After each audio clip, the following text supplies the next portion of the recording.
श्रीजगदम्बायै नमः। एकादशोऽध्यायः। जनमेजय उवाच वसिष्ठेन च शप्तो असौ त्रिशङ्कुः नृपतेः सुतः कथं शापात् विनिर्मुक्तः तन्मे ब्रूहि महामते। व्यास उवाच सत्यव्रतः तथा शप्तः पिशाचत्वम् अवाप्तवान् तस्मिन्नेव आश्रमे तस्थौ देवी भक्तिपरायणः कथञ्चित् नृपतिः तत्र जप्त्वा मन्त्रं नवाक्षरं होमार्थं ब्राह्मणान् गत्वा प्रणम्य उवाच भक्तितः भूमिदेवाः शृणुध्वं वै वचनं प्रणतस्य मे ऋत्विजः मम सर्वत्र भवन्तः प्रभवन्तुः जपस्य च 10 अंशेन होमः कार्यः विधानतः भवद्भिः कार्यसिद्ध्यर्थं वेदविद्भिः कृपापरैः सत्यव्रतः अहं नृपतेः पुत्रः ब्रह्मविदाम्बरः वराः कार्यं मम विधातव्यं सर्वथा सुखहेतवे।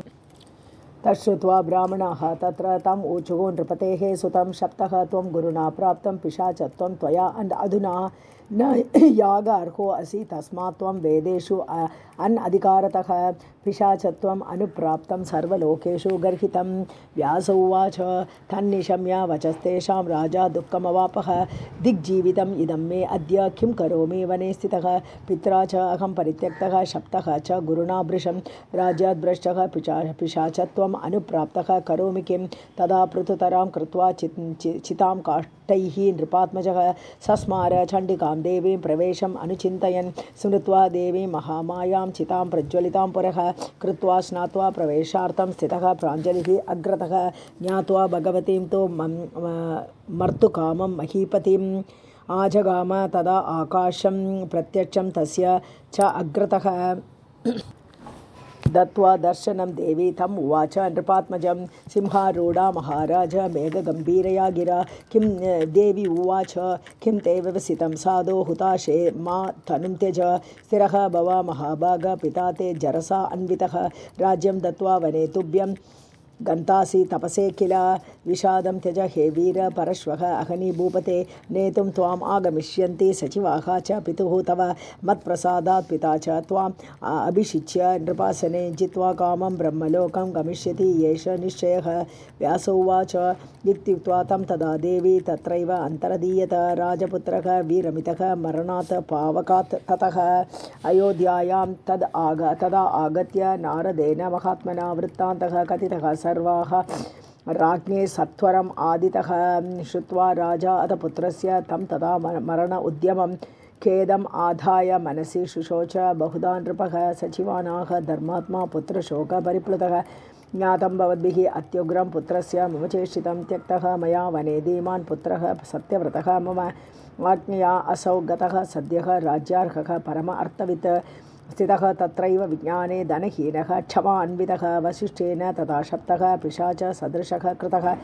सः अद्य दुःखेन सन्तप्तः प्रवेष्टुं च हुताशनम् उद्यतः महर्षि महादेव्या निषिद्धः संस्थितः पुनः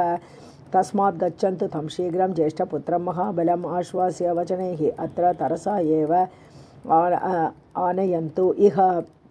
अभिषिच्य सुतं राज्ये औरसं पालनक्षमं वनं यास्यामि शान्तः अहं तपसे कृतनिश्चयः इत्युक्त्वा मन्त्रिणः सर्वान् प्रेषयामास पार्थिवः तस्य एव आनयनार्थं हि प्रीतिप्रवणमानसः ते गत्वा तं समाश्वास्य मन्त्रिणः पार्थिवात्मजम् अयोध्यायां महात्मानं मानपूर्वं सम् आनयन् दृष्ट्वा सत्यव्रतं राजा दुर्बलं मलिन अम्बरं जटाजूटधरं क्रूरं चिन्तातुरम् अचिन्तयत् किं कृतं निष्ठुरं कर्म मया पुत्रः विवासितः राज्यार्हश्च अतिमेधावी जानता धर्मनिश्चयम् इति संचिन्त्य मनसा तम् आलिङ्ग्य महीपतिः आसने स्वसमीपस्थे सम् आश्वास्य उपवेशयत् उपविष्टं सुतं राजा प्रेमपूर्वम् उवाचः प्रेमगद्गदया वाचा नीतिशास्त्रविशारदः राजोवाच पुत्र धर्मे मतिः कार्या माननीया मुख उद्भवाः न्याय आगतं धनं ग्राह्यं रक्षणीयाः सदा प्रजाः न असत्यं क्वापि वक्तव्यं न अमार्गे गमनं क्वचित् शिष्टप्रोक्तं प्राकर्तव्यं पूजनीयाः तपस्विनः हन्तव्या दस्यवः क्रूराः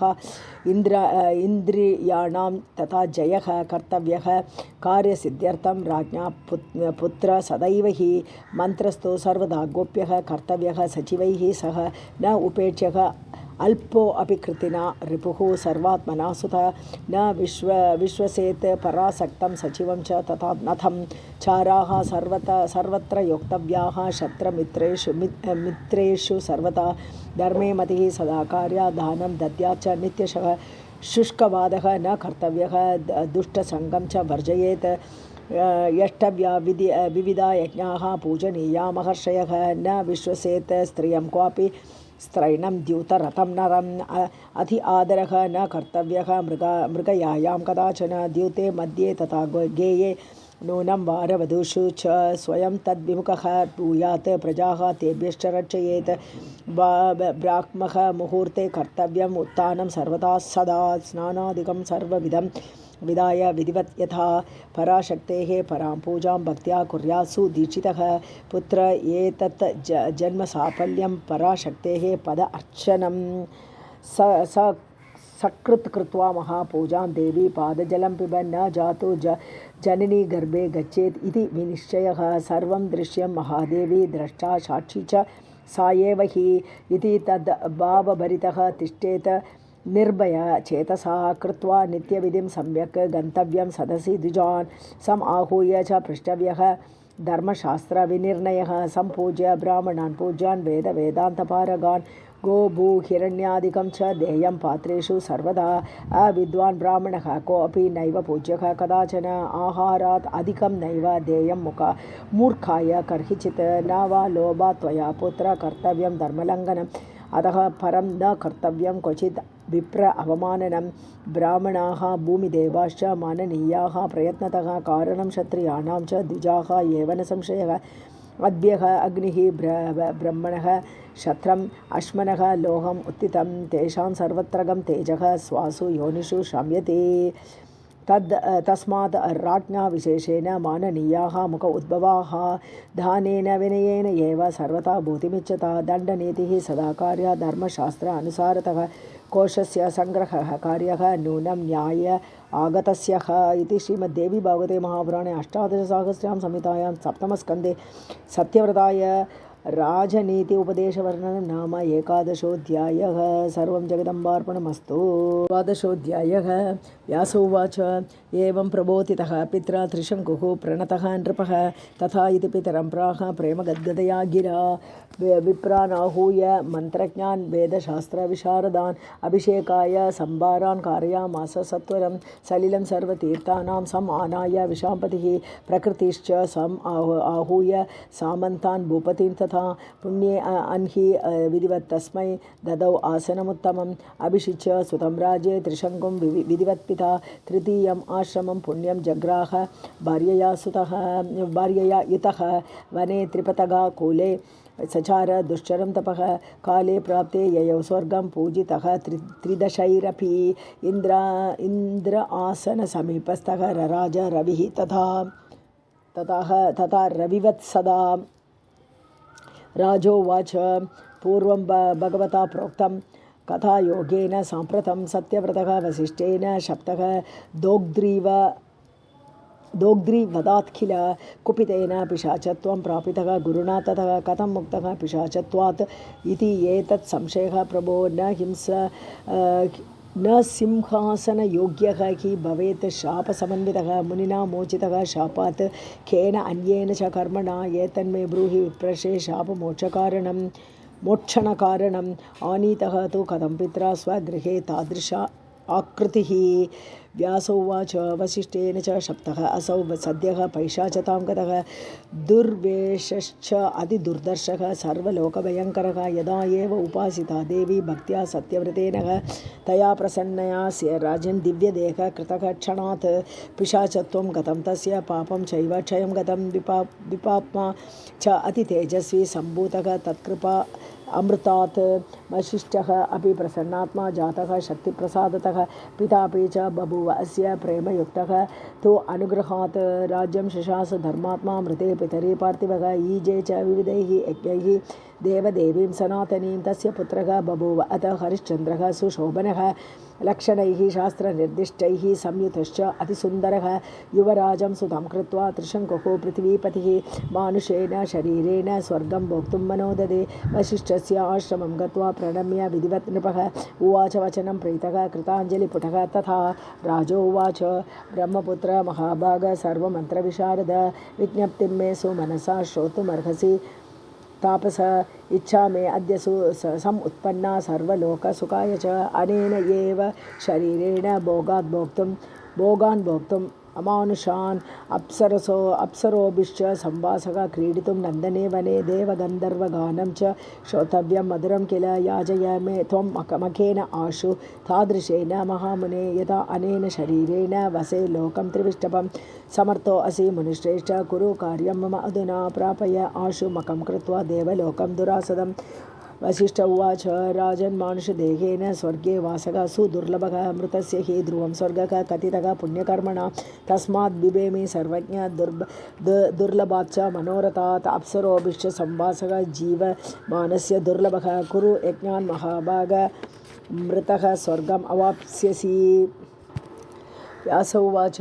इति आकर्ण्यवचस्तस्य राजा परमदुर्मनाः उवाच वचनं भूयः वसिष्ठं पूर्वरोषितं न त्वं याजयसे ब्रह्मन् गुरु आवेशाच्च मां यदि गर्व आवेशाच्च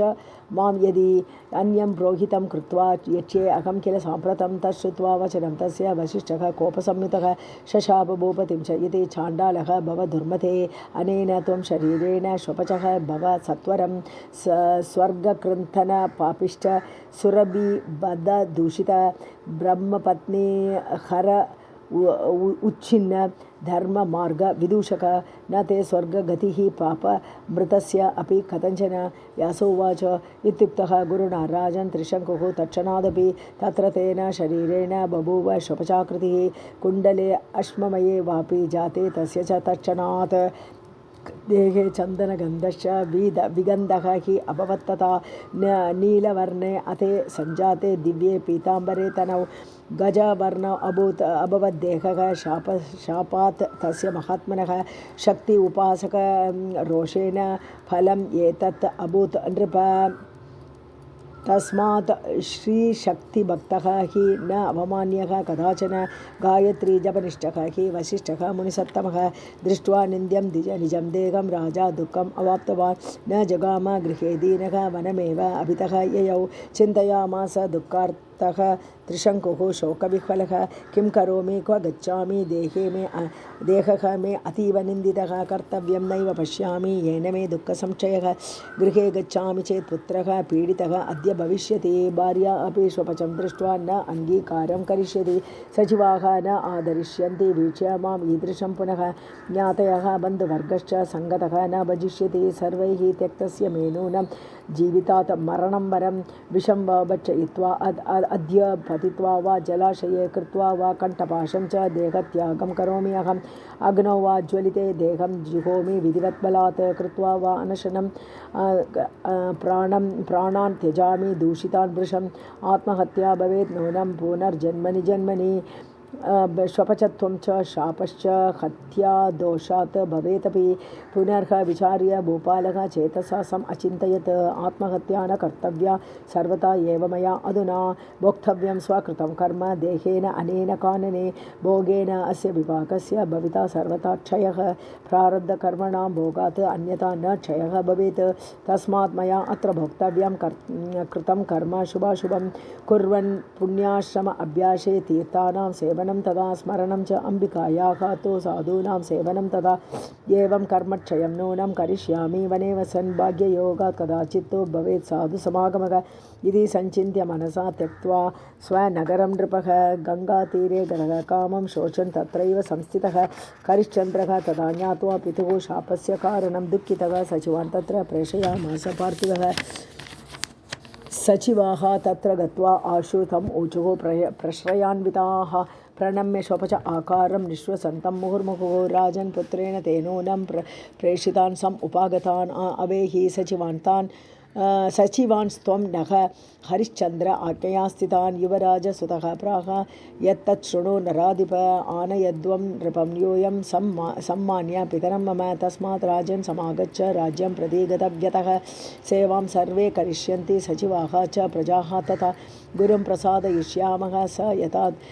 तु दयेथ वै प्रसन्नः असौ महातेजाः दुःखस्य अन्तं करिष्यति इति पुत्रेण ते राजन् कथितं बहुधा किल तस्मात् गमनमेव आशु रोचतां निजसद्मनि व्यास उवाच इति तेषां नृपः श्रुत्वा भाषितं शपच आकृतिः स्वगृहं गमनाय असौ न मतिं कृतवानथ तानुवाच तदा वाक्यं व्रजन्तु सचिवाः पुरं गत्वा पुरं महाभागाः ब्रुवन्तु वचनाच्च मे न आगमिष्यामि अहं पुत्र कुरु राज्यम् अतन्द्रितः मानयन् ब्राह्मणान् देवान् यजन् यज्ञैः अनेकशः न अहं शुभचवेशेन गर्हितेन महात्मभिः आगमिष्यामि अयोध्यायां सर्वे गच्छन्तु माचिरं पुत्रं सिंहासने स्थाप्य हरिश्चन्द्रं महाबलं कुर्वन्तु राज्यकर्माणि यूयं तत्र मम आज्ञया इत्यादिष्टः ततस्ते तु रुरुदुः च आतुराः भृशं सचिवाः निर्यैः तूर्णं नत्वा तं च वनाश्रमात् अयोध्यायाम् उपागत्य पुण्ये अन्हि विधिपूर्वकम् अभिषेकं तदा चक्रुः हरिश्चन्द्रस्य मूर्धनि ते अभिषिक्तः तु तेजस्वी शशिवैः च नृपाज्ञया राज्यं चकार धर्मिष्ठः पितरं चिन्तयन् भृशम् इति श्रीमद्देवी भागवते महापुराणे अष्टादशसहस्रां संहितायां सप्तमस्कन्धे त्रिशङ्कु उपाख्यानवर्णनं नाम 12ोऽध्यायः।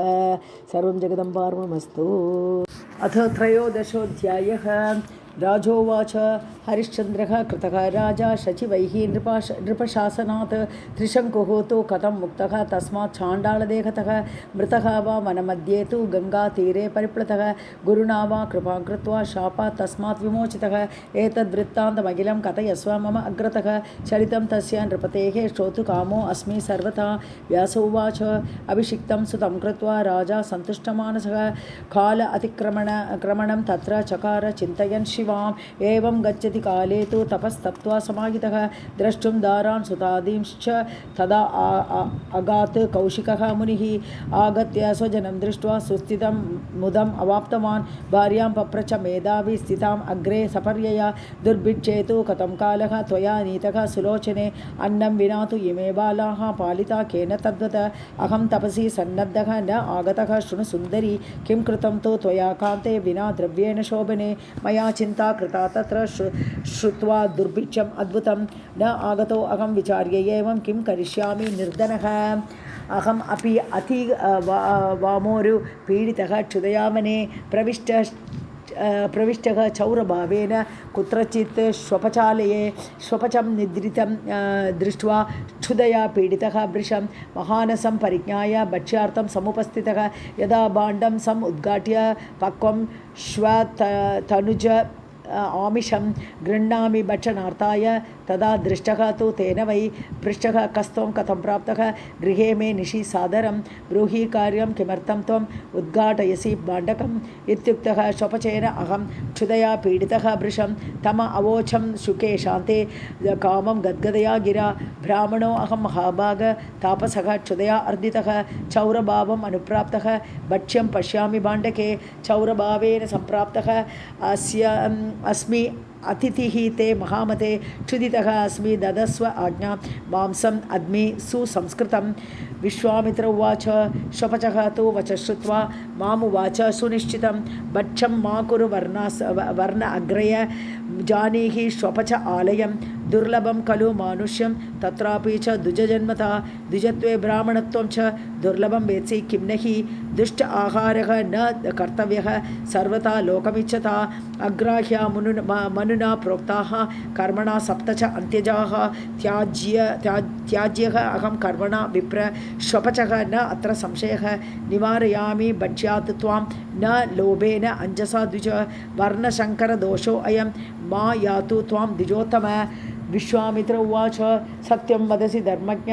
मतिः ते विशद अन्त्यज तथापि आपदि धर्मस्य सूक्ष्ममार्गं ब्रवीमि अहं देहस्य रक्षणं कार्यं सर्वथा यदि मानद पापस्य अन्ते पुनः कार्यं प्रायश्चित्तं विशुद्धये दुर्गतिः तु भवेत् पापात् अनापदि च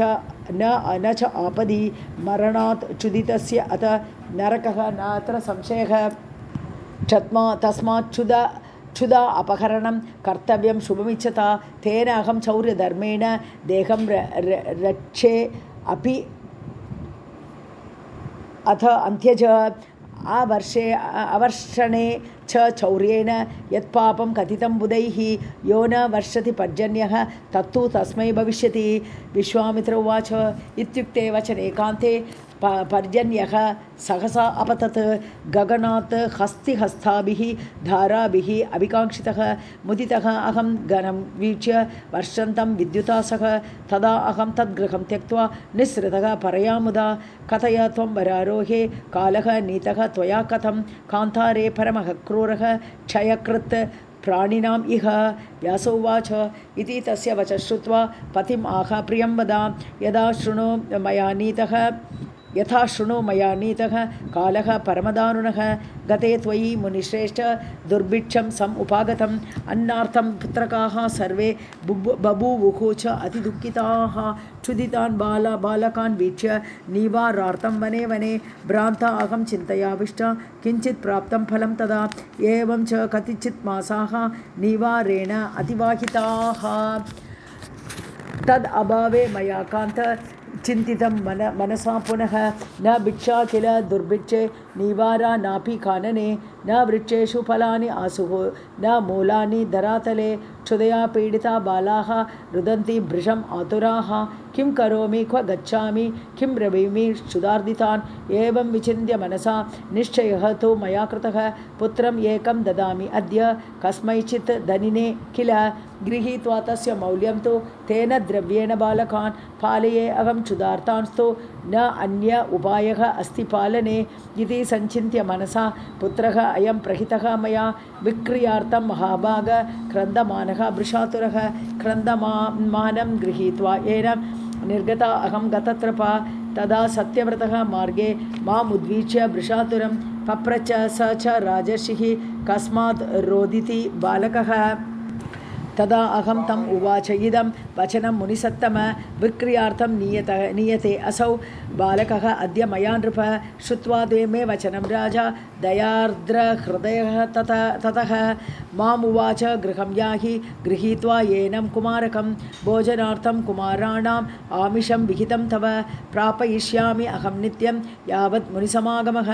अहनी भूपालः वृक्षे अस्मिन् मृगसूकरान् विन्यस्य याति हत्वा असौ प्रत्यहं दययान्वितः तेन एव बालकाः कान्त पालिता वृजिन अर्णवात् वसिष्ठेन अथ शप्तः असौ भूपतिः मम कारणात् कस्मिंश्चित् दिवसे मांसं न प्राप्तं तेन कानने हता दोग्ध्री वसिष्ठस्य तेन असौ कुपितः मुनिः त्रिशङ्कुः इति भूपस्य कृतं नाम महात्मना कुपितेन वदात् हेतोः चाण्डालश्च कृतः नृपः तेन अहं दुःखिता जाता तस्य दुःखेन कौशिक स्वपचत्वम् असौ प्राप्तः मत्कृते नृपनन्दनः येन केनापि उपायेन भवता नृपतेः किल तस्माद् रक्षा प्रकर्तव्या तपसा प्रबलेनः। व्यास उवाच इति भार्या वचः श्रुत्वा कौशिकः मुनिसत्तमः तामाह कामिनीं दीनां सान्तो पूर्वम् अरिन्दम। विश्वामित्र उवाच मोचयिष्यामि तं शापात् नृपं कमललोचने उपकारः कृतः येन कान्तारात् रक्षितासि वै विद्यातपबलेन अहं करिष्ये दुःखसंक्षयम् इति आश्वास्य प्रियां तत्र कौशिकः परम अर्थवित् चिन्तयामास नृपतेः कथं स्यात् दुःखनाशनं संविमृश्य मुनिः तत्र जगाम यत्र पार्थिवः त्रिशङ्कुः पक्वणे दीनः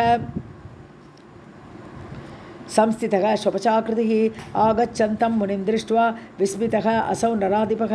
दण्डवत् निपपात उर्व्यां पादयोः तरसा मुनेः गृहीत्वा तं करे भूपं पतितं कौशिकः तदा उत्थाप्य उवाच वचनं सान्त्वं पूर्वं द्विजोत्तमः मत्कृते त्वं महीपाल शप्तो असि मुनिना यतः वाञ्छितं ते करिष्यामि ब्रूहि किं करवाणि अहम्। राजोवाच मया सम्प्रार्थितः पूर्वं वसिष्ठः मखहेतवे मां याजय मुनिश्रेष्ठ करोमि मकम् उत्तमं यथेष्टं कुरु विप्रेन्द्र यथा स्वर्गं व्रजामि अहम् अनेनेव शरीरेण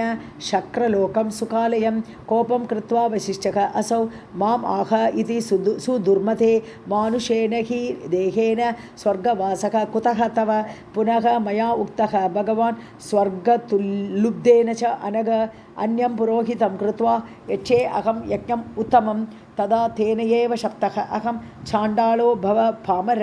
इति एतत् कथितं सर्वं कारणं शापसम्भवं मम दुःखविनाशाय समर्थो असि मुनीश्वर इत्युक्त्वा विरराम असौ राजा दुःखरुजा अर्दितः कौशिकः अपि निराकर्तुं शापं तस्य व्यचिन्तयत् इति श्रीमद्भागवते महापुराणे अष्टादशसहस्रां संहितायां सप्तमस्कन्धे त्रिशङ्कुशाप उद्धाराय विश्वामित्रसान्त्वनवर्णनं नाम त्रयोदशोऽध्यायः। सर्वं जगदम्बार्पणमस्तु। अथ चतुर्दशोऽध्यायः। व्यास उवाच विचिन्त्य मनसा कृत्यं गाति सूनुः महातपाः प्रकल्प्य यज्ञसंवारान् मुनीन् आमन्त्रयत्तदा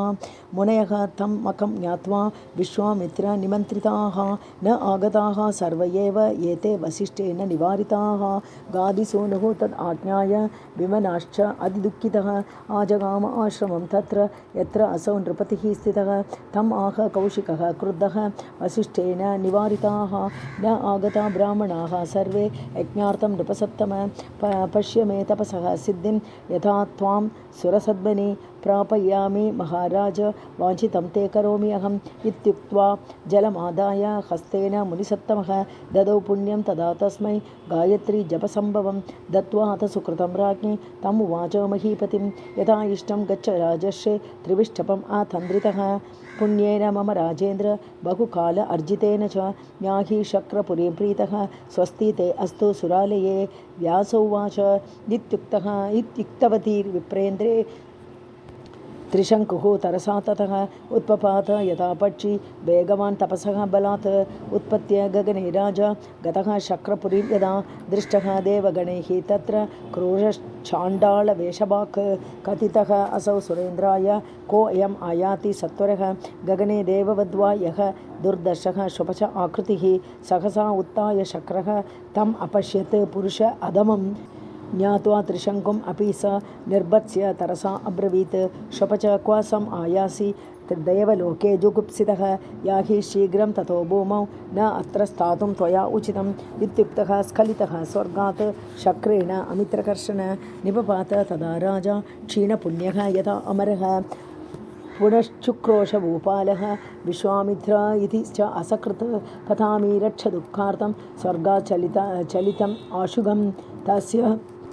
तत्क्रन्दितं राजन् पततः कौशिकः मुनिः श्रुत्वा तिष्ठ इति होवाच पतन्तं वीक्ष्य भूपतिं वचनात् तस्य तत्रैव स्थितः असौ गगने नृपः मुनेः तपप्रभावेन चलितो अपि सुरालयात् विश्वामित्रो अपि अपः स्पृष्ट्वा चकार इष्टिं सुविस्तरां विधातुं नूतनां सृष्टिं स्वर्गलोकं द्वितीयकं तस्य उद्यमं तथा ज्ञात्वा त्वरितः तु शचीपतिः तत्र आजगाम सहसा मुनिं प्रति तु गादिजं किं ब्रह्मन् क्रियते साधो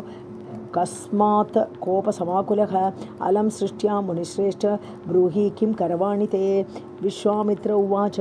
स्वं निवासं महीपालं चितं तद्भवनात् विभो नयस्व प्रीतियोगेन त्रिशङ्कुं च अतिदुःखितं। व्यास उवाच तस्य तं निश्चयं ज्ञात्वा तुराषाढ अतिशङ्कितः तपोबलं विदित्वा उग्रम् ॐ इति उवाच वासवः दिव्यदेहं नृपं कृत्वा विमानवरसंस्थितम् आपृच्छ कौशिकं शक्रः अगमत् निजपुरीं तदा गते शक्रे तु वैसर्गं त्रिशङ्कुसहिते ततः विश्वामित्रः सुखं प्राप्य स्व आश्रमे सुस्थिरः अभवत्। हरिश्चन्द्रः ततः श्रुत्वा विश्वामित्र उपकारकं पितुः स्वः गमनं कामं मुदितः राजमन्वशात्। अयोध्य अधिपतिः क्रीडां चकार सह भार्यया रूपयौवनचातुर्ययुक्तया प्रीतिसंयुतः। अतीतकाले युवती न सा गर्भवती हि अभूत्। तदा चिन्तातुरः राजा बभूव अतीव दुःखितः। वसिष्ठस्य आश्रमं गत्वा प्रणम्य शिरसां मुनिम् अनपत्यजत्वजां चिन्तां गुरवे सम् अवेदयत्। दैवज्ञः असि भवान् कामं मन्त्रविद्याविशारदः उपायं कुरु धर्मज्ञ सन्ततेः मम मानद। अपुत्रस्य गतिः नास्ति जानासि द्विजसप्तम तस्मादुपेक्षसे राजानन् दुःखं मम च शक्तिमान्। कलविङ्काः तु इमे धन्याः ये शिशुं लालयन्ति हि मन्दभाग्यः अहम् अनिशं चिन्तयामि दिवानिशं। व्यासोवाच इति आकर्ण्य मुनिः तस्य निर्वेदमिश्रितं वचः सञ्चिन्त्य मनसा सम्यक् तम् उवाच विदेहे सुतः। वसिष्ठ उवाच सत्यं ब्रूषे महाराज संसारे अस्मिन् न विद्यते अनपत्यत्वजं दुःखं यत्तथा दुःखम् अद्भुतं। तस्मात् त्वमपि राजेन्द्र वरुणं यादसाम्पतिं सम् आराधय यत्नेन सते कार्यं करिष्यति। वरुणात् अधिकः नास्ति देवः सन्तानदायकः तम् आराधय धर्मिष्ठ कार्यसिद्धिः भविष्यति। दैवं पुरुषकारश्च माननीयौ इमौ नृभिः उद्यमेन विना कार्यसिद्धिः सञ्जायते कथम्। न्यायतः तु नरैः कार्यः उद्यमः तत्त्वदर्शिभिः कृते तस्मिन् भवेत् सिद्धिः न अन्यथा नृपसप्तम। इति तस्य वचः श्रुत्वा गुरोः अमिततेजसः प्रणम्य निर्ययौ राजा तपसे कृतनिश्चयः। गङ्गातीरे शुभे स्थाने कृतपद्मासनः नृपः ध्यायन् पाशधरं चित्ते चचार दुश्चरं तपः। एवं तपस्यतः तस्य प्रचेतः दृष्टिगोचरः कृपया अभूत् महाराज प्रसन्नमुखपङ्कजः।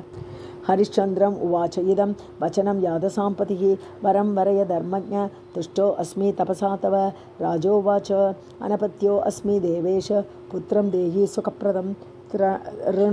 ऋणत्रय अपहारार्थम् उद्यमो अयं मया कृतः। नृपस्य वचनं श्रुत्वा प्रगल्भं दुःखितस्य च स्मितपूर्वं ततःपाशी तम् आह पुरतः स्थितं। वरुण उवाच पुत्रो यदि भवेद् राजन् गुणी मनसि वाञ्छितः सिद्धे कार्ये ततःपश्चात् किं करिष्यसि मे प्रियं। यदि त्वं तेन पुत्रेण मां यजेत विशङ्कितः पशुबन्धेन तेन एव ददामि नृपते वरं। राजोवाच देव मे मास्तु वन्द्यत्वं यजिष्ये अहं जलाधिप पशुं कृत्वा सुतं पुत्रं सत्यमेतद्ब्रवीमि ते। वन्द्यत्वे परमं दुःखम् असह्यं भुविमानद शोक अग्निशमनं नॄणां तस्मात् देहि सुतं शुभं। वरुण उवाच भविष्यति सुतः कामं राजन् गच्छ गृहाय वै सत्यं तद्वचनं कार्यं यद्ब्रवीषि मम अग्रतः। व्यास उवाच इत्युक्तः वरुणः असौ हरिश्चन्द्रः गृहं ययौ। वरुणेन असौ हरिश्चन्द्रः गृहं ययौ भार्यायै कथयामास वृत्तान्तं वरदानजं। तस्य भार्या शतं पूर्णं बभूव अतिमनोहरं पट्टराज्ञी शुभाशैभ्य धर्मपत्नी पतिव्रता। काले गते अथ सा गर्भं ददार वरवर्णिनी बभूव मुदितः राजा श्रुत्वा दोहचेष्टितं कारयामास विधिवत् संस्कारान् नृपतिः। तदा मासे अथ दशमे पूर्णे सुशुभे सा शुभे दिने ताराग्रह बल उपेते पुत्रं देवसुतोपमं। पुत्रे जाते नृपः स्नात्वा ब्राह्मणैः परिवेष्टितः चकार जातकर्म आदौ ददौ दानानि भूरिशः। राज्ञश्च अतिप्रमोदः अभूत् पुत्रजन्म समुद्भवः बभूव परम उदारः धनधान्यसमन्वितः विशेषदानसंयुक्तः गीतबाधित्रसङ्कुलः। इति श्रीमद्देवी भागवते महापुराणे अष्टादशसहस्र्यां संहितायां सप्तमस्कन्धे वरुणकृपया शैभ्यायां पुत्र उत्पत्तिवर्णनं नाम चतुर्दशोऽध्यायः। श्री जगदम्बार्पणमस्तु। अथ पञ्चदशोऽध्यायः। व्यास उवाच प्रवृत्ते सदने तस्य राज्ञः पुत्रमहोत्सवे आजगाम तदा पाशी विप्रवेशधरः शुभः स्वस्ति इति उक्त्वा नृपं प्राह वरुणः अहं निशामय पुत्रः जातः तव अधीश यज अनेन नृप आशु मां सत्यं कुरु वचो राजन् यत् प्रोक्तं भवतः पुरा वन्द्यत्वं तु गतं ते अद्य वरदानेन मेखिल इति तस्य वचः श्रुत्वा राजा चिन्तां चकारः कथं हन्मे सुतं जातं जलजेन समाननं लोकपालः समायातः विप्रवेशेन वीर्यवान् न देवहेलनं कार्यं सर्वथा शुभमिच्छता पुत्रस्नेहः सुदुच्छेद्यः सर्वथा प्राणिभिः सदा किं करोमि कथं मे स्यात् सुखं सन्तति संभवं धैर्यम् आलभ्य भूपालः तं नत्वा प्रतिपूज्य च उवाच वचनं श्लक्ष्णं युक्तं विनयपूर्वकं राजोवाच देवदेव तव अनुज्ञां करोमि करुणानिधे वेदोक्तेन विधानेन मकं च बहुदक्षिणं पुत्रे जाते 10 अहेन कर्मयोग्यः भवेत् पिता मासेन शुद्ध्येत जननी दम्पती तत्र कारणं सर्वज्ञो असि प्रचेतः त्वं धर्मं जानासि शाश्वतं कृपां कुरु त्वं वारीश क्षमस्व परमेश्वर व्यासोवाच इत्युक्तः तु प्रचेताः तं प्रत्युवाच जनाधिपं स्वस्ति ते अस्तु गमिष्यामि कुरु कार्याणि पार्थिव आगमिष्यामि मास अन्ते यष्टव्यं सर्वथा त्वया कृत्वा उत्थानिकम् आचारं पुत्रस्य नृपसप्तम इत्युक्त्वा श्लक्ष्णया वाचा राजानं यातसाम्पतिः हरिश्चन्द्रः मुदं प्राप गते पाशिनी पार्थिवः कोटिशः प्रददौ गाः ताः घटोग्नि हि हेमपूरिताः विप्रेभ्यः वेदविद्यश्च तथैव तिलपर्वतान् राजा पुत्र मुखं दृष्ट्वा सुखमाप महत्तरं नाम अस्य रोहितः च इति प्रचकार विधिपूर्वकं पूर्णे मासे ततः पाशी विप्रवेशेन भूपतेः आजगाम गृहे सद्यः यजस्व इति ब्रुवन्मुहुः वीक्ष्य तं नृपतिः देवं निमग्नः शोकसागरे प्रणिपत्य कृत आतिथ्यं तम् उवाच कृताञ्जलिः दिष्ट्या देवतुम् आयातः गृहं मे पावितं प्रभो मकं करोमि वारीश विधिवत् वाञ्छितं तव अदन्तः न पशुः श्लाघ्यः इति आहुः वेदवादिनः तस्मात् दन्त उद्भवेते अहं करिष्यामि महामखं व्यासोवाच इत्युक्तः तेन वरुणः तथा इति उक्त्वा ययौ अत हरिश्चन्द्रः मुदं प्राप्य विजहार गृहाश्रमे पुनः दन्त उद्भवं ज्ञात्वा प्रचेताः द्विजरूपवान् आजगाम गृहे तस्य कुरु कार्यम् इति ब्रुवन् गोपालः अपि जल अधीशं वीक्ष्य प्राप्तं द्विज आकृतिं प्रणम्य आसनसम्मानैः पूजयामास सादरं सुद्वा प्रोवाच वचनं विनय आनतकन्दरः करोमि विधिवत्कामं मकं प्रबलदक्षिणं बालो अपि अकृतचौलौ अयं गर्भकेशः न सम्मतः यज्ञार्थे पशुकरणे मया वृद्धमकात् श्रुतं तावत् क्षमस्व वारीश विधिं जानासि शाश्वतं कर्तव्यः सर्वथा यज्ञः मुण्डन अन्ते शिशोः किल तस्य इति वचनं श्रुत्वा प्रचेताः प्राह तं पुनः प्रथारयसि मां राजन् पुनः इदं ब्रुवन् अपि ते सर्वसामग्री वर्तते नृपते अधुना पुत्रस्नेहनिबद्धः त्वं वञ्चसि एव साम्प्रतं क्षौरकर्मविधिं कृत्वा न कर्तासि मकं यदि तदा अहं दारुणं शापं दास्ये कोपसमन्वितः अद्य गच्छामि राजेन्द्र वचनात् तव मानद न मृषा वचनं कार्यं त्वया इक्ष्वाकुकुल उद्भव इति आभाष्य ययौ आशु प्रचेता नृपतेः गृहात् राजा परमसन्तुष्टः ननन्द भवने तदा चूडाकरणकाले तु प्रवृत्ते परम उत्सवे सम्प्राप्तः तरसा पाशी भवनं नृपतेः पुनः यदा अंके सुदम् आदाय राज्ञी नृपतिसन्निधौ उपविष्टा क्रियाकाले तदैव वरुणः अभ्यगात् कुरु कर्म इति विस्पष्टं वचनं कथयन् नृपं विप्ररूपधरः श्रीमान् प्रत्यक्ष इव पावकः नृपतिः तं समालोक्य बभूव अतीव विह्वलः नमश्चकार तं भीत्या कृत अञ्जलिपुटः पुरः विधिवत् पूजयित्वा तं राजा उवाच विनीतवान् स्वामिन् कार्यं करोमि अद्य मखस्य विधिपूर्वकं वक्तव्यमस्ति तत्र अपि शृणुष्व एकमना विभो युक्तं चेत् मन्यसे स्वामिन् तद्ब्रवीमि तव अग्रतः ब्राह्मणः क्षत्रियः वैश्यः त्रयः वर्णाः द्विजातयः संस्कृताः च अन्यथा शूद्राः एवं वेदविदः विदुः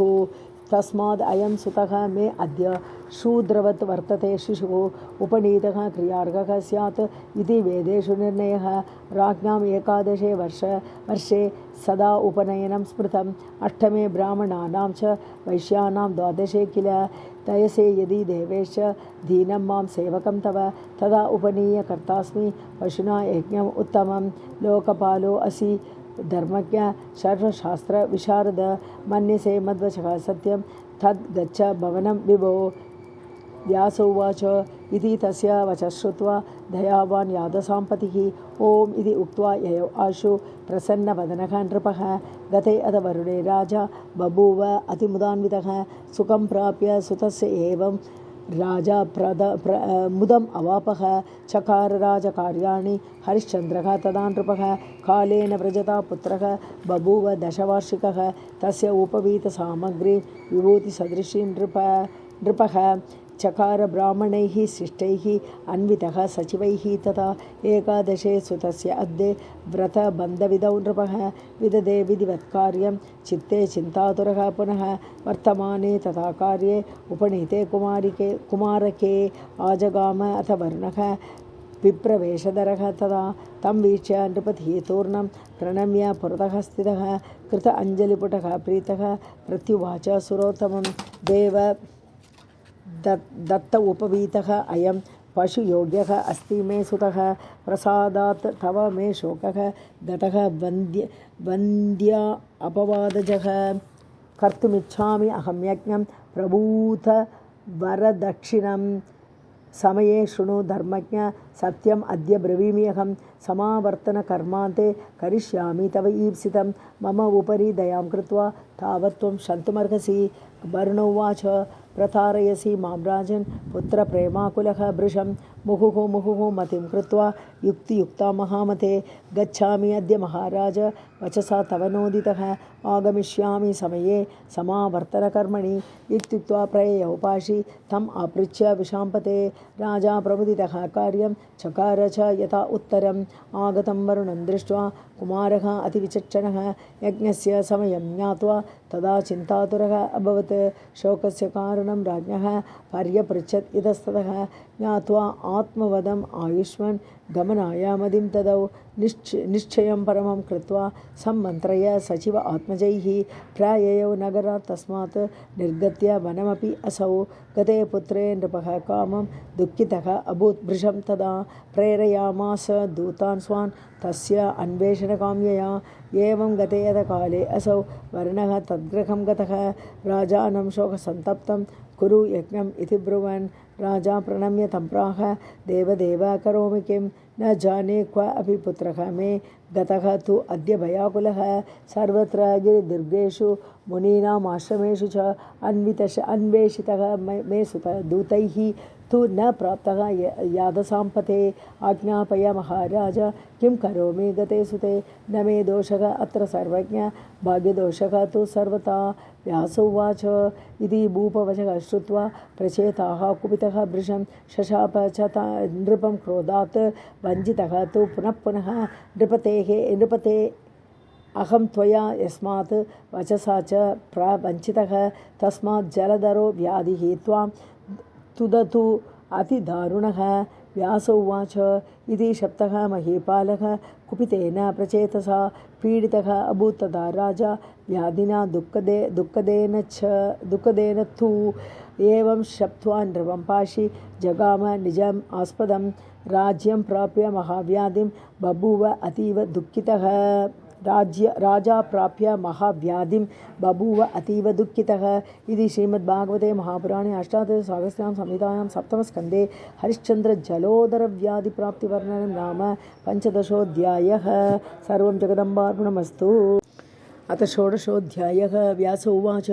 गते अथ वरुणे राजा रोगेण अतीव पीडितः दुःखात् दुःखं परं प्राप्य व्यथितः अभूत्। भृशं तथा कुमारः असौ वने श्रुत्वा पितरं रोगपीडितं गमनाय मतिं राजन् चकार स्नेहयन्त्रितः। संवत्सरे व्यतीते तु पितरं द्रष्टुम् आदरात् गन्तुकामं तु तं ज्ञात्वा शक्रः तत्र आजगामः। वासवः तु तदा रूपं कृत्वा विप्रस्य सत्वरः वारयामास युक्त्या वै कुमारं गन्तुम् उद्यतम्। इन्द्र उवाच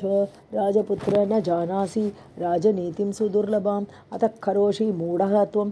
गमनाय मतिं वृथा। पिता तव महाभाग ब्राह्मणैः वेदपारगैः कारयिष्यति होमं ते ज्वलिते अते विभावसौ। आत्मा हि वल्लभः तात सर्वेषां प्राणिनां खलु तदर्थे वल्लभाः सन्ति पुत्रदारधनादयः। आत्मनः देहरक्षार्थं हत्वा त्वां वल्लभं सुतं हवनं कारयित्वा असौ रोगमुक्तः भविष्यति। तस्मात् त्वया गन्तव्यं राजपुत्र पितृगृहे मृते पितरि गन्तव्यं राज्यार्थे सर्वथा पुनः। एवं निषेधितः तत्र वासवेन नृपात्मजः वनमध्ये स्थितः कामं पुनः संवत्सरं नृप। अत्यन्तं दुःखितं श्रुत्वा हरिश्चन्द्रं तदा आत्मजः गमनाय मतिं चक्रे मरणे कृतनिश्चयः। तुराशा द्विजरूपेण तत्र आगत्य च रोहितं निवारयामास सुतं युक्तिवाक्यैः पुनः पुनः। हरिश्चन्द्रः अतिदुःखार्तः वसिष्ठं स्वपुरोहितं पप्रच्छ रोगनाशाय तत्र उपायं सुनिश्चितं।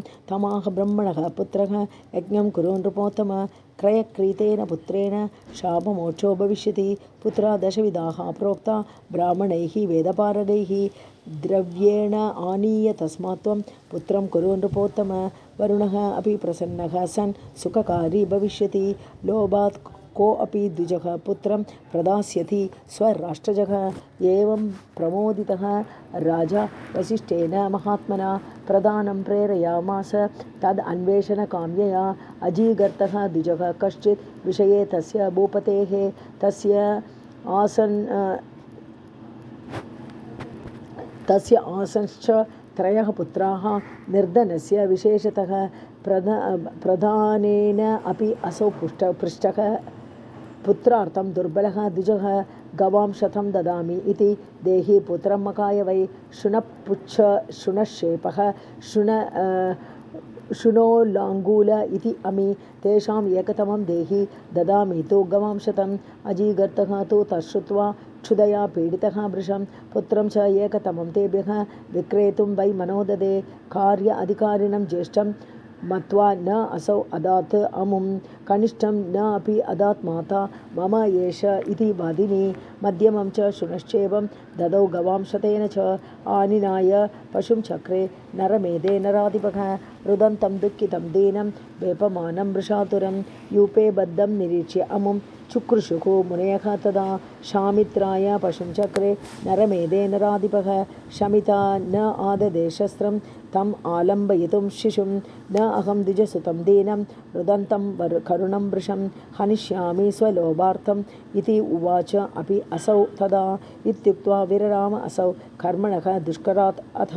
राजा सभासदः प्राह किं कर्तव्यम् इति द्विजाः। जातः किलिकिला शब्दः जनानां क्रोशतां तदा। क्रन्दमाने शुनशेपे सभायां वृषम् अद्भुतम्। अजीगर्तः तदा उत्थाय तम् उवाच नृपोत्तमं राजन् कार्यं करिष्यामि तव अहं सुस्थिरो भव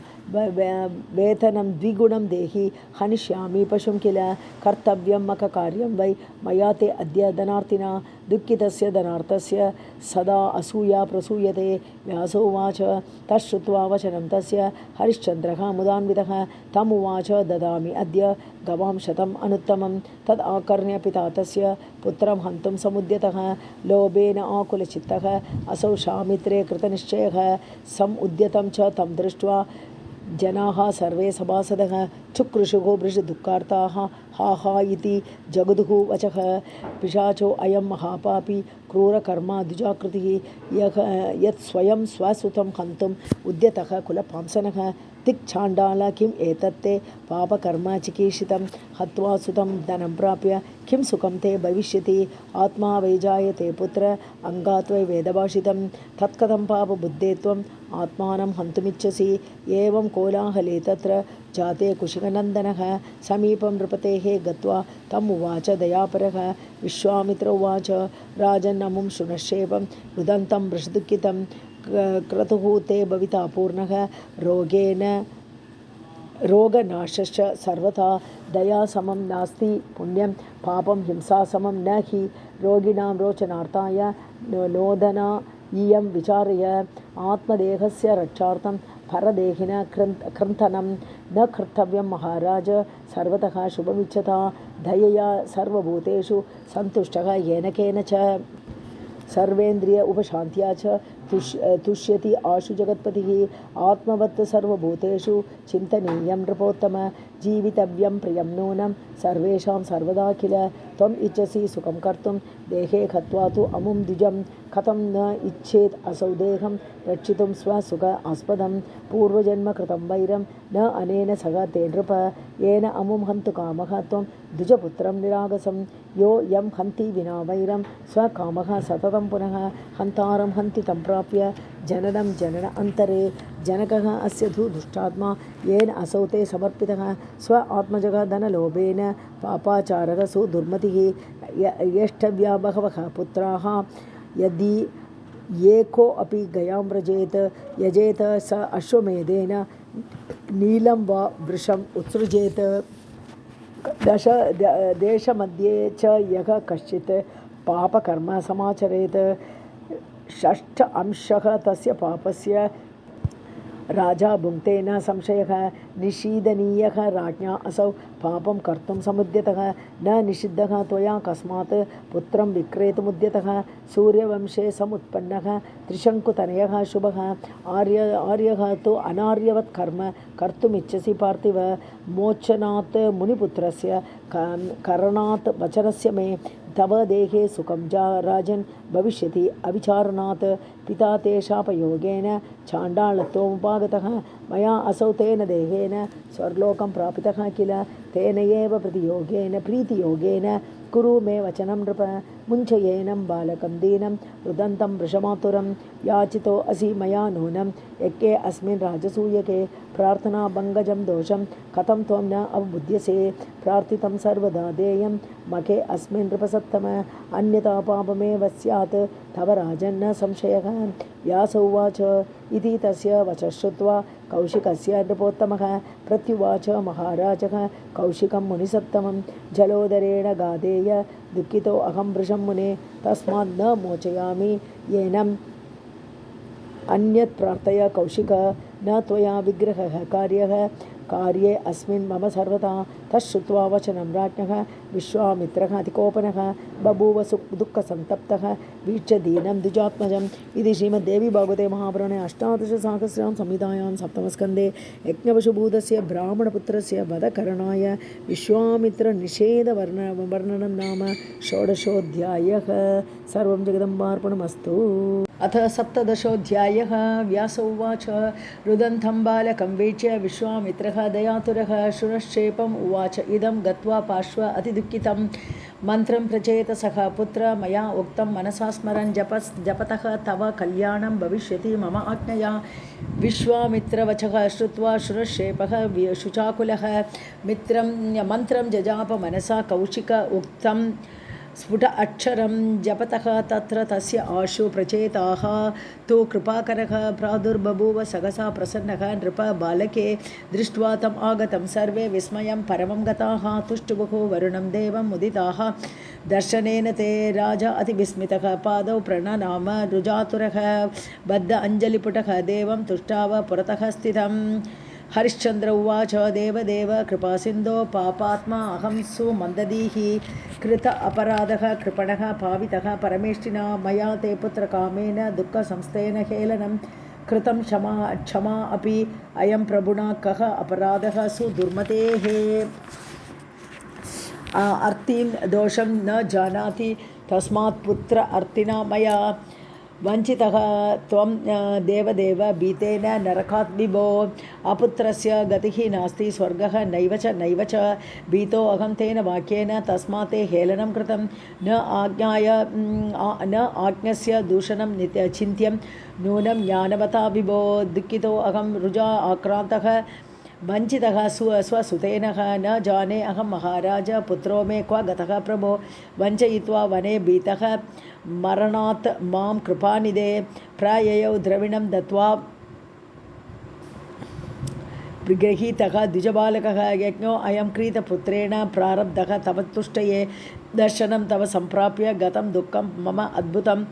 जलोदर कृतं सर्वं प्रसन्ने त्वयि साम्प्रतं व्यास उवाच इति तस्य वचः श्रुत्वा राज्ञः रोगातुरस्य च दयावान् देवदेवेशः प्रत्युवाच नृपोत्तमं वरुण उवाच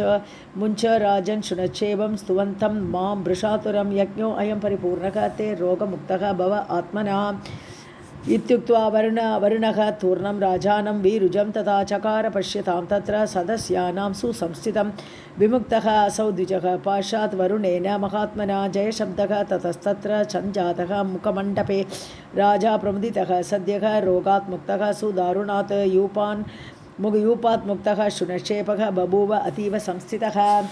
राजा तु इमं मकं पूर्णं चकार विनयान्वितः शुनक्षेपः तदा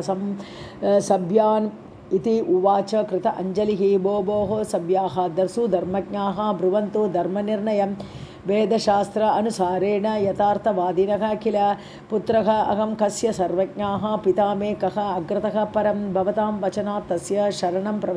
प्रव्रजामि अहम् इत्युक्ते वचने तत्र सभ्याः प्रोचुः परस्परं सभ्या ऊचुः अजीगर्तस्य पुत्रो अयं कस्य अन्यस्य भवेत् असौ अंगात् समुद्भूतः पालितः तेन भक्तितः अन्यस्य कस्य पुत्रः असौ प्रभवेत् इति निश्चयः तच्छ्रुत्वा वामदेवः तु तान् उवाच सभासदः विक्रीतः तेन तातेन द्रव्यलोभात् सुतः किल पुत्रः अयं धनदातुश्च राज्ञः तत्र न संशयः अथवा वरुणस्य एष पाशान्मुक्तः अस्ति अनेन वै अन्नदाता भयत्राता तथा विद्याप्रदश्च यः तथा वित्तप्रदश्च एव पञ्च एते पितरः स्मृताः तथा केचित् पितुः प्राहुः केचित् राज्ञः तथा अपरे वरुणस्य इति संवादे निर्णयं न ययुः च ते इत्थं सन्देहमापन्ने वसिष्ठः वाक्यमब्रवीत् सभ्यान् विवदतः तत्र सर्वज्ञः सर्वपूजितः शृणुध्वं वो महाभागाः निर्णयं श्रुतिसम्मतं निस्नेहेन यदा पित्रा विक्रीतः अयं सुतः शिशु सम्बन्धस्तु गतः तस्य तदा एव धनसङ्ग्रहात् हरिश्चन्द्रस्य सञ्जातः पुत्रः असौ क्रीत एव च यूपे बद्धः यदा राज्ञा तदा तस्य न वै सुतः वरुणः तु स्तुतः अनेन तेन तुष्टेन मोचितः तस्मात् न अयं महाभागाः हि असौ पुत्रः प्रचेतसः यो यं स्तौति महामन्त्रैः सोऽपि तुष्टः ददाति च धनं प्राणान् पशून् राज्यं तथा मोक्षं किल ईप्सितं कौशिकस्य सुतश्च अयम् अरिष्टे येन रक्षितः मन्त्रं दत्त्वा महावीर्यं वरुणस्य अतिसङ्कटे व्यासोवाच श्रुत्वा वाक्यं वसिष्ठस्य बाढम् ऊचुः सभासदः विश्वामित्रः तु जग्राह तं करे दक्षिणे तदा ये हि पुत्र गृहं मे त्वम् इत्युक्त्वा प्रेमपूरितः शुनक्षेपः जगाम आशु तेन एव सह सत्वरः वरुणः तु प्रसन्नात्मा जगाम च स्वम् आलयं ऋतुजश्च तदा सभ्याः स्वगृहान् निर्ययुः तदा राजाभिरोगनिर्मुक्तः बभूव अतिमुदान्वितः प्रजास्तु पालयामास सुप्रसन्नेन चेतसा रोहित आख्यः तु तच्छ्रुत्वा वृत्तान्तं वरुणस्य आजगाम गृहं प्रीतः दुर्गमात् वनपर्वतात् दूताः राजानम् अभ्येत्य प्रोचुः पुत्रं समागतं मुदितः असौ जगाम आशु सम्मुखः कौसलाधिपः दृष्ट्वा पितरम् आयान्तं क्षेम उद्रिक्त सुसंभ्रमः दण्डवत् पतितः भूमौ अश्रुपूर्णमुखः शुचा राजा अपि तं सम् उत्थाय परिरभ्य मुदान्वितः तम् आग्राय सुतं मूर्ध्नि पप्रच कुशलं पुनः उत्सङ्गे तं समारोप्य मुदितः मेदिनीपतिः उष्णैः नेत्रजलैः सीष्णे अभिषेकमत अकरोत् राज्यं शशास तेन असौ पुत्रेण अतिप्रियेण च वृत्तान्तं नरमेधस्य कथयामास विस्तरात् राजसूयं क्रतुवरं चकार नृपसत्तमः वसिष्ठं पूजयित्वा अथ होतारम् अकरोद्विभुः समाप्ते तु अथ यज्ञेशे वसिष्ठः अतीव पूजितः शक्रस्य सदनं रम्यं जगाम मुनिः आदरात् विश्वामित्रः अपि तत्रैव वसिष्ठेन च सङ्गतः मिलित्वा तौ स्थितौ देवसदने मुनिसत्तमौ विश्वामित्रः अपि पप्रच वसिष्ठं प्रतिपूजितं वीक्ष्य विस्मयचित्तः तं सभायां तु शचीपतेः विश्वामित्र उवाच क्व इयं पूजा त्वया प्राप्ता महती मुनिसत्तम कृता केन महाभाग सत्यं ब्रूहि मम अन्तिके वसिष्ठ उवाच यजमानः अस्ति मे राजा हरिश्चन्द्रः प्रतापवान् राजसूयः कृतः तेन राज्ञा प्रवरदक्षिणा न ईदृशः अस्ति नृपश्च अन्यः सत्यवादी धृतव्रतः दाता च धर्मशीलश्च प्रजारञ्जनतत्परः तस्य यज्ञे मया पूजा प्राप्ता कौशिकनन्दन किं पृच्छसि पुनः सत्यं ब्रवीमि अकृत्रिमं द्विज हरिश्चन्द्र समः राजा न भूतः न भविष्यति सत्यवादी तदा दाता शूरः परमधार्मिकः व्यास उवाच इति तस्य वचः श्रुत्वा विश्वामित्रः अतिकोपनः बभूव क्रोधसंरक्तलोचनः अपि अब्रवीत् च तं विश्वामित्र उवाच एवं स्तौषी नृपं मिथ्यावादिनं कपटप्रियं वञ्जितः वरुणः येन प्रतिश्रुत्य वरं पुनः मम जन्म अर्जितं पुण्यं तपसः पठितस्य च त्वदीयं वा अति तपसः ग्लहं कुरु महामते अहं चेत् तं नृपं सद्यः न करोमि अतिसंस्तुतम् असत्यवादिनं कामम् अदातारं महाकलम् आजन्म सञ्चितं सर्वं पुण्यं मम विनश्यतु अन्यथा त्वत्कृतं सर्वं पुण्यं तु इति पणावहे ग्लहं कृत्वा ततः तौ तु विवदन्तौ मुनि तदा स्व आश्रमं स्वर्गलोकात् च गतौ परमकोपनौ इति श्रीमद्देवी भागवते महापुराणे अष्टादशसहस्रां संहितायां सप्तमस्कन्धे वसिष्ठ विश्वामित्र फणवर्णनं नाम सप्तदशोऽध्यायः सर्वं जगदम्बार्पणमस्तु। अथ अष्टादशोऽध्यायः व्यास उवाच कदाचित् हरिश्चन्द्रः मृगे अर्थं मनय्ययौ अपश्यद् रुदतीं बालां सुन्दरीं चारुलोचनां ताम् अपृच्छत् महाराजः कामिनीं करुणापरः पद्मपत्रविशालाक्षी किं रोदिषि वरानने केन असि पीडिता अत्यर्थं किं ते दुःखं वद आशु मे का च त्वं विजने घोरे कस्ते भर्ता पिता अथवा न बाधते च राज्ये वै राक्षसो अपि पर अङ्गना तं हन्मि तरसाकान्ते यः त्वां सुन्दरी बाधते ब्रूहि दुःखं मुरारोहे स्वस्था भव कृशोदरी विषये मम पापात्मा न तिष्ठति सुमध्यमे इति तस्य वचः श्रुत्वा नारी तम् अब्रवीत् नृपं प्रमृज्य अश्रूणि वदनात् हरिश्चन्द्रं नृपोत्तमं नारी उवाच राजन् मां बाधते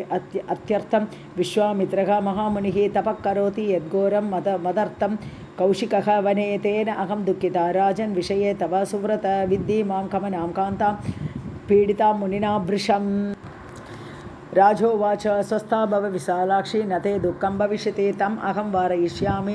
मुनिं तापपरायणम् इति आश्वास्य स्त्रियं राजा तरसा मुनिसन्निधौ नत्वा प्रणम्य शिरसा तम् उवाच महीपतिः स्वामिन् किं क्रियते अत्यर्थं तपसा देहपीडनं किमर्थं ते समारम्भः ब्रूहि सत्यं महामते वाचितं तव गादेय करोमि सफलं किल उत्तिष्ठ उत्तिष्ठ तरसा तपसा अलम् अथ परं विषये मम सर्वज्ञ न कर्तव्यं सुदारुणम् लोकपीडाकरं घोरं तपः केनापि कर्हिचित् इत्थं निषिध्य तं राजा विश्वामित्रं गृहं ययौ मनसा क्रोधमादाय गतः असौ कौशिकः मुनिः स गत्वा चिन्तयामास नृपकृत्यम् असाम्प्रतं वसिष्ठस्य च संवादं तपसः प्रतिषेधनं कोपाविष्टेन मनसा प्रतीकारमत अकरोत् विचिन्त्य बहुधा चित्ते दानवं घोरविग्रहं प्रेषयामास तद्देशं विदाय सूकर आकृतिं सः अतिकायः महाकालः कुर्वन् नादं सुदारुणं राज्ञश्च उपवने प्राप्तः त्रासयन् रक्षकांस्तदा मालतीनां च खण्डानि कदम्बानां तथैव च यूतिकानां च वृन्दानि कम्पयंश्च मुहुर्मुहुः दन्तेन विलिकन् भूमिं सम् उन्मूलयते द्रुमान् चम्पकान् केतकी खण्डान् मल्लिकानां च पादपान् करवीरान् उशीरांश्च निचकान् शुभान् मृदून् मुचुकुन्द मुचुकुन्दान् अशोकांश्च बकुलान् तिलकांस्तथा उन्मूल्य कदनं तत्र चकार सूकरः वने वाटिका रक्षकाः सर्वे दुद्रुवुः शस्त्रपाणयः हा इति चुकृशुः तत्र मालाकाराः वृषातुराः बाणैः सन्ताड्यमानः अपि यदा त्रस्तः न वै मृगः रक्षकान् पीडयामासे कोलः कालसमद्युतिः ते तदा अतिभय आक्रान्ताः राजानं शरणं ययुः तम् ऊचुः त्राहि त्राहि इति वेपमाना भयाकुलाः तान् आगतान् सम् आलोक्य भयार्तान् भूपतिः तदा पप्रच किं भयं कस्मात् मां ब्रुवन्तु समागताः न अहं बिभेमि देवेभ्यः राक्षसेभ्यश्च रक्षकाः कस्मात् भयं समुत्पन्नं तद्ब्रुवन्तु मम अग्रतः हन्मि च एकेन बाणेन तं शत्रुं दुर्भगं किल यो मे अरातिः समुत्पन्नः लोके पापमतिः खलः देवः वा दानवः वापि तं निहन्मि शरैः शितैः क्व तिष्ठति कियद् रूपः कियत् बलसमन्वितः मालाकारा ऊचुः न देवः न च दैत्यः अस्ति न यक्षः न च किन्नरः कच्चित् कोलः महाकायः राजन् तिष्ठति कानने पुष्पवृक्षान् अतिमृदून् दन्तेन उन्मूलयति असौ विदीर्णं तद्वनं सर्वं सूकरेण अतिरंसा विशिकैः ताडितः अस्माभिः दृशद्भिः लकुटैः तथा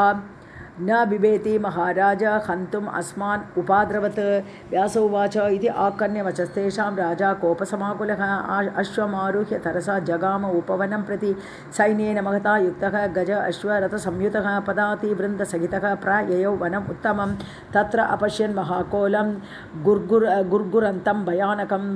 वनं भग्नं च संवीच्य राजा क्रोधयुतः अभवत् चापे बाणं समारोप्य विकृष्य च शरासनं तं हन्तुं सूकरं पापं तरसा सम् उपाक्रमत् सम् आलोक्य च राजानं चापहस्तं वृषाकुलं सम्मुखः अभ्यद्रवत् तूर्णं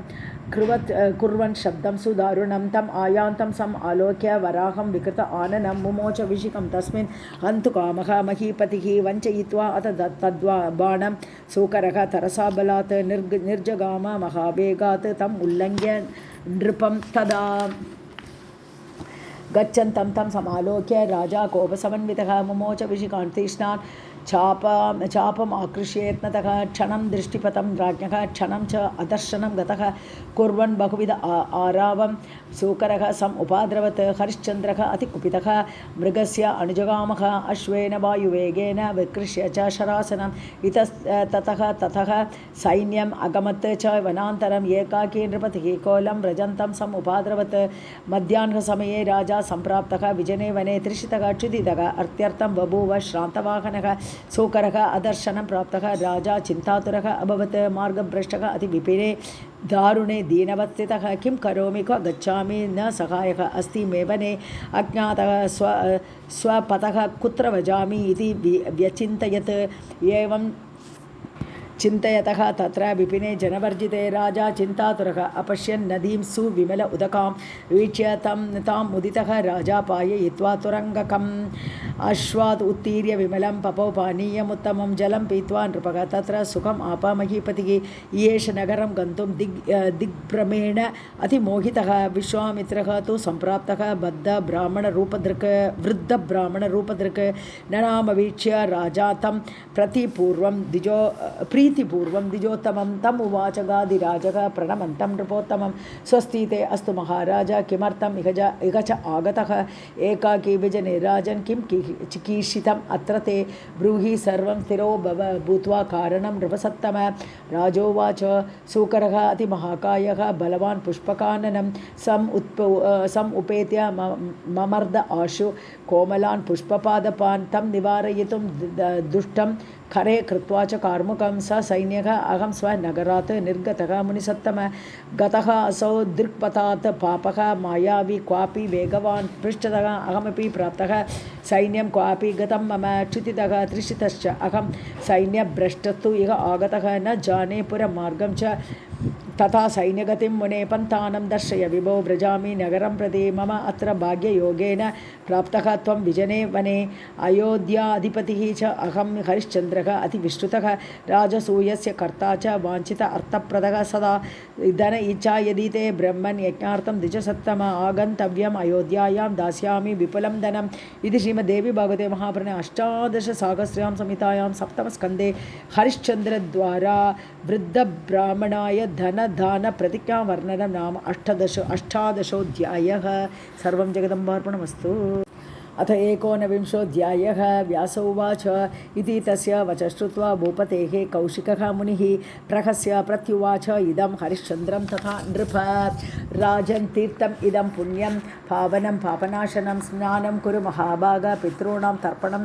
तथा कालः शुभतमः अस्ति इह तीर्थे स्नात्वा विशाम्पते दानं ददस्व शक्त्या अत्र पुण्यतीर्थे अतिपावने प्राप्य तीर्थं महापुण्यम् अस्नात्वा यः तु गच्छति स भवेत् आत्मः भूयः इति स्वायम्भुवः अब्रवीत्। तस्मात् तीर्थवरे राजन् कुरु पुण्यं स्वशक्तितः दर्शयिष्यामि मार्गं ते गन्ता असि नगरं ततः आगमिष्यामि अहं मार्गदर्शनार्थं तव अनग त्वया सह अद्य काकुस्थ तव दानेन तोषितः। तत्श्रुत्वा वचनं राजा मुनेः कपटमण्डितं वासांसि उत्तार्य विधिवत् स्नातुम् अभ्याययौ नदीं बन्धयित्वा हयं वृक्षे मुनिवाक्येन मोहितः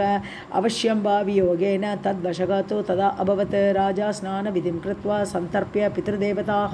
विश्वामित्रम् उवाच इदं स्वामिन् दानं ददामि ते यदिच्छसि महाभाग तत्ते दास्यामि साम्प्रतं गावः भूमिः हिरण्यं च गज अश्वरथवाहनं न अदेयं मे किमपि अस्ति कृतम् एतत् व्रतं पुरा राजसूये मखश्रेष्ठे मुनीनां सन्निधौ अपि तस्मात् त्वम् इह सम्प्राप्तः तीर्थे अस्मिन् प्रवरे मुने यत्ते अस्ति वाञ्छितं ब्रूहि ददामि तव वाञ्छितं। विश्वामित्र उवाच मया पूर्वं श्रुता राजन् कीर्तिः ते विपुला भुवि वसिष्ठेन च सम्प्रोक्ता दाता न अस्ति महीतले हरिश्चन्द्रः नृपश्रेष्ठः सूर्यवंशे महीपतिः तादृशः नृपतिः दाता न भूतः न भविष्यति पृथिव्यां परम उदारः त्रिशङ्कुतनयः यथा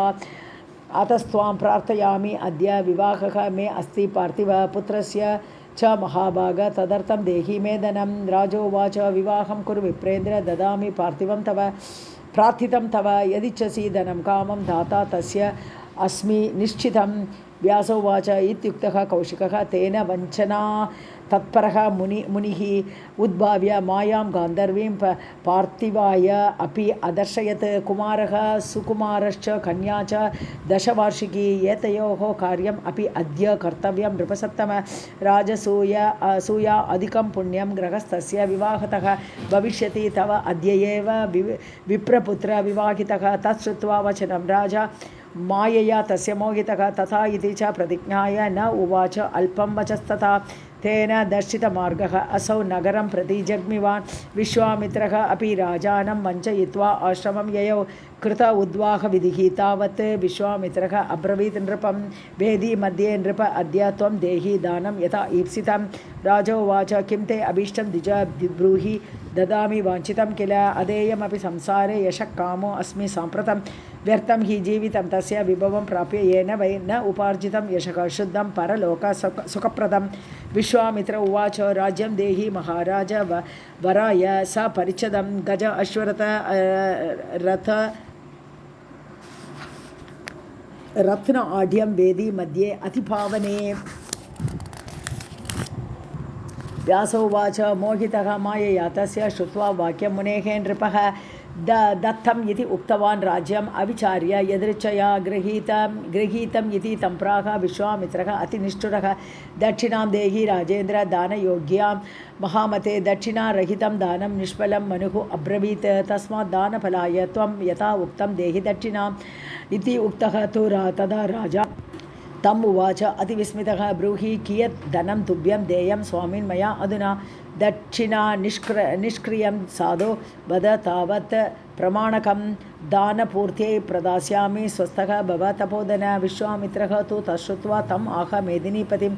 हेमभारद्वयं सार्धं दक्षिणां देहि साम्प्रतं दास्यामि इति प्रतिश्रुत्य तस्मै राजा अतिविस्मितः। तदैव सैनिकाः तस्य वीक्षमाणाः समागताः दृष्ट्वा महीपतिं व्यग्रं तुष्टुवुस्ते मुदान्विताः। व्यास उवाच श्रुत्वा तेषां वचः राजन् उक्त्वा किञ्चित् शुभाशुभं चिन्तयन् स्वकृतं कर्म ययौ अन्तःपुरे। ततः किं मया स्वीकृतं दानं सर्वस्वं यत् समर्पितं वञ्चितो अहं द्विजेन अत्र वने पाटच्छरैरिव राज्यं स उपस्करं तस्मै मया सर्वं प्रतिश्रुतं भारद्वयं स्वर्णस्य सार्धं च दक्षिणा पुनः किं करोमि मतिः भ्रष्टा न ज्ञातं कपटं मुनेः प्रतारितः अहं सहसा ब्राह्मणेन तरस्विना न जाने दैवकार्यं वै हा दैव किं भविष्यति इति चिन्तापरः राजा गृहं प्राप्तः अतिविह्वलः। पतिं चिन्तापरं दृष्ट्वा राज्ञी पप्रचकारणं किं प्रभो विमनाभासि का चिन्ता ब्रूहि साम्प्रतं वनात् पुत्रः सम् आयातः राजसूयः कृतः पुरा कस्मात् शोचसि राजेन्द्र शोकस्य कारणं वद न अरातिः विद्यते क्व अपि बलवान् दुर्बलो अपि वा वरुणो अपि सुसन्तुष्टः कृतकृत्यः असि भूतले चिन्तया क्षीयते देहः नास्ति चिन्ता मृतिः त्यज्यतां नृपशार्दूल स्वस्थः भव विचक्षण तन्निशम्य प्रिया वाक्यं प्रीतिपूर्वं नराधिपः प्रोवाच किञ्चित् चिन्तायाः कारणं च शुभाशुभं भोजनं न चकार असौ चिन्ताविष्टः तथा नृपः सुप्त्वा अपि शयने शुभ्रे लेभे निद्रां न भूमिपः प्रातरुत्थाय चिन्तार्थः यावत् सन्ध्यादिकाः क्रियाः करोति नृपतिः तावत् विश्वामित्रः समागतः क्षत्रा निवेदितः राज्ञे मुनिः सर्वस्वहारकः आगत्य उवाच राजानं प्रणमन्तं पुनः पुनः। विश्वामित्र उवाच राजन् त्यज स्वराज्यं मे देहि वाचा प्रतिश्रुतं सुवर्णं स्पृश राजेन्द्र सत्यवाग्भव साम्प्रतं। हरिश्चन्द्र उवाच स्वामिन् राज्यं तव इदं मे मया दत्तं किल अधुना त्यक्त्वा अन्यत्र गमिष्यामि मा चिन्तां कुरु कौशिक सर्वस्वं मम ते ब्रह्मन् गृहीतं विधिवत् विभो स्वर्णदक्षिणां दातुम् अशक्तः अस्मि अधुना द्विज दानं ददामि ते तावद् यावन्मे स्यात् धन आगमः पुनश्चेत् कालयोगेन तदा दास्यामि दक्षिणाम् इत्युक्त्वा नृपतिः प्राह पुत्रं भार्यां च माधवीं राज्यम् अस्मै प्रदत्तं वै मया वेद्यां सुविस्तरं हस्ति अश्वरथसंयुक्तं रत्नहेम समन्वितं त्यक्त्वा त्रीणि शरीराणि सर्वं च अस्मै समर्पितं त्यक्त्वा अयोध्यां गमिष्यामि कुत्रचित् वनगह्वरे गृह्णातु इदं मुनिः सम्यक् राज्यं सर्वसमृद्धिमत् इति आभाष्य सुतं भार्यां हरिश्चन्द्रः स्वमन्दिरात् विनिर्गतः सुधर्मात्मा मानयन् स्तं द्विजोत्तमं व्रजन्तं भूपतिं वीक्ष्य भार्यापुत्रौ उभौ अपि चिन्तातुरौ सुदीन आस्यौ जग्मतुः पृष्ठतः तदा हाहाकारः महानासीत् नगरे वीक्ष्य तांस्तथा चुक्रुषुः प्राणिनः सर्वे साकेतपुरवासिनः हा राजन् किं कृतं कर्म कुतः क्लेशः समागतः वञ्चितः असि महाराज विधिना पण्डितेन सर्वे वर्णाः तदा दुःखम् आप्नुयुः तं महीपतिं विलोक्य भार्यया सार्धं पुत्रेण च महात्मना निनिन्दुः ब्रह्माणं तं दुराचारं पुर ओकसः धूर्तो अयमिति भाषन्तः दुःखार्ताः ब्राह्मणादयः निर्गत्य नगरात् तस्मात् विश्वामित्रः क्षितीश्वरं गच्छन्तं तम् उवाच इदं समेत्य निष्ठुरं वचः दक्षिणायाः सुवर्णं मे दत्त्वा गच्छ नराधिप न अहं दास्यामि वा ब्रूहि मया त्यक्तं सुवर्णकं राज्यं गृहाण वा सर्वं लोभश्चेत् हृदि वर्तते दत्तं चेत् मन्यसे राजन् देहि यत्तत् प्रतिश्रुतम् एवं ब्रुवन्तं गादेयं हरिश्चन्द्रः महीपतिः प्रणिपत्य सुदीनात्मा कृत अञ्जलिपुटः अब्रवीत् इति श्रीमद्देवी भागवते महापुराणे अष्टादशसहस्रां संहितायां सप्तमस्कन्धे कौशिकाय सर्वस्वसमर्पणं तद् दक्षिणादानवर्णनं नाम 19. सर्वं जगदम्बार्पणमस्तु। अथ विंशोऽध्यायः हरिश्चन्द्र उवाच अद त्वा ते हिरण्यं वै न करिष्यामि भोजनं प्रतिज्ञा मे मुनिश्रेष्ठ विषादं त्यज सुव्रत सूर्यवंशसमुद्भूतः क्षत्रियः अहं महीपतिः राजसूयस्य यज्ञस्य कर्ता वाञ्छितदः नृषो कथं करोमि कथं करोमि नाकारं स्वामिन् दत्त्वा यदृच्छया अवश्यमेव दातव्यं ऋणं ते द्विजसत्तम स्वस्थः भव प्रदास्यामि सुवर्णं मनसा ईप्सितं कञ्चित् कालं प्रतीक्षस्व यावत् प्राप्स्यामि अहं धनं विश्वामित्र उवाच कुतः ते भविता राजन् धनप्राप्तिः अतः परं गतं राज्यं तथा कोशः बलं चैव अर्थसाधनम् वृथा आशाते महीपाल धनार्थे किं करोमि अहं निर्धनं त्वां च लोभेन पीडयामि कथं नृप तस्मात् कथया भूपाल न दास्यामि इति साम्प्रतं त्यक्त्वा आशां महतीं कामं गच्छामि अहम् अतः परं यथा इष्टं व्रज राजेन्द्र भार्या पुत्रसमन्वितः स्वर्णं नास्ति किं तुभ्यं ददामि इति वद अधुना व्यास उवाच गच्छन् वाक्यम् इदं श्रुत्वा ब्राह्मणस्य च भूपतिः प्रत्युवाच मुनिं ब्रह्मन् धैर्यं कुरु ददामि अहं मम देहः अस्ति भार्यायाः पुत्रस्य च हि अनामयः क्रीत्वा देहं तु तं नूनं ऋणं दास्यामि ते द्विज ग्राहकम्पश्य विप्रेन्द्र वाराणस्यां पुरिप्रभो दासभावं गमिष्यामि स दारः अहं स पुत्रकः गृहाण काञ्चनं पूर्णं सार्धं भारद्वयं मुने मौल्येन दत्त्वा सर्वान् नः सन्तुष्टः भव भूधर इति ब्रुवन् जगाम अत सह पत्न्या सुतान्वितः ओमया कान्तया सार्धं यत्र आस्ते शङ्करः स्वयं तां दृष्ट्वा च पुरीं रम्यां मनसः ह्लादकारिणीम् उवाच स कृतार्थो अस्मि पुरीं पश्यन् सुवर्चसं ततो भागीरथीं प्राप्य स्नात्वा देवादितर्पणं देव अर्चनं च निर्वर्त्य कृतवान् दिग्विलोकनं प्रविश्य वसुधापालक दिव्यां वाराणसीं पुरीं न एषा मनुष्यभुक्ता इति शूलपाणेः परिग्रहः जगाम पद्म्यां दुःखार्थः सह पत्न्या समाकुलः पुरीं प्रविश्य स नृपः विश्वासम् अकरोत् तदा ददृशे अथ मुनिश्रेष्ठं ब्राह्मणं दक्षिणार्थिनं तं दृष्ट्वा सम् अनुप्राप्तं विनय अवनतः अभवत् प्राह चैव अञ्जलिं कृत्वा हरिश्चन्द्रः महामुनिम् इमे प्राणाः सुतश्च अयं प्रिया पत्नी मुने मम येन ते कृत्यम् अस्ति आशु गृहाण अद्य द्विजोत्तम यच्च अन्यकार्यम् अस्माभिः तन्मम आख्यातुमर्हसि विश्वामित्र उवाच पूर्णः स मासः भद्रं ते दीयतां मम दक्षिणा पूर्वं तस्य निमित्तं हि स्मर्यते स्ववचः यदि राजा उवाच ब्रह्मन् न अद्यापि सम्पूर्णः मासः ज्ञानतपोबल तिष्ठति एकदिन अर्धं यत्तत् प्रतीक्षस्व न अपरं विश्वामित्र उवाच एवमस्तु महाराज आगमिष्यामि अहं पुनः शापं तव प्रदास्यामि न चेद् अद्य प्रयच्छसि इत्युक्त्वा अथ ययो विप्रः राजा च अचिन्तयत् तदा कथम् अस्मै प्रयच्छामि दक्षिणाया प्रतिश्रुता कुतः पुष्टानि मित्राणि कुत्र अर्थः साम्प्रतं मम प्रतिग्रहः प्रदुष्टः मे तत्र याञ्चा कथं भवेत् राज्ञां वृत्तित्रयं प्रोक्तं धर्मशास्त्रेषु निश्चितं यदि प्राणान् विमुञ्चामि हि अप्रदाय च दक्षिणां ब्रह्मस्वः कृमिः पापः भविष्यामि अधमः अथवा प्रेततां प्रास्ये वर एव आत्मविक्रयः सूत उवाच राजानं व्याकुलं दीनं चिन्तयानं मदोमुखं प्रत्युवाच तदा पत्नी बाष्पगद्गदया गिरा त्यज चिन्ता महाराज स्वधर्मम् अनुपालय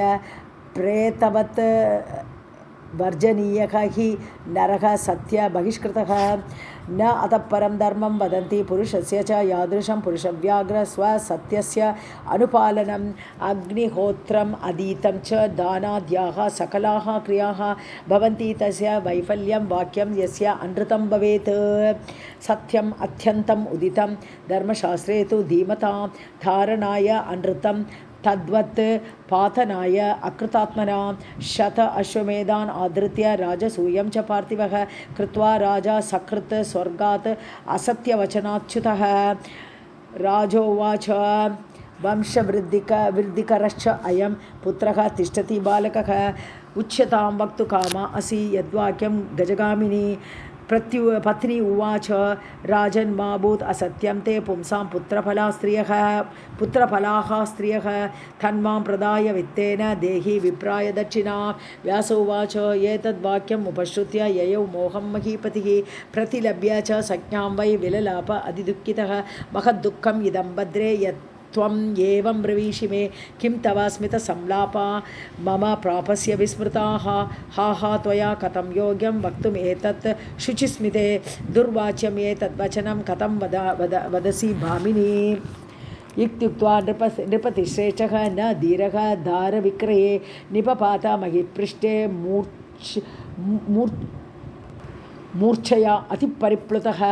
शयानं भुवि तं दृष्ट्वा मूर्च्छया अपि महीपतिम् उवाच इदं सुकरुणं राजपुत्री सुदुःखिता हा महाराज कस्य इदम्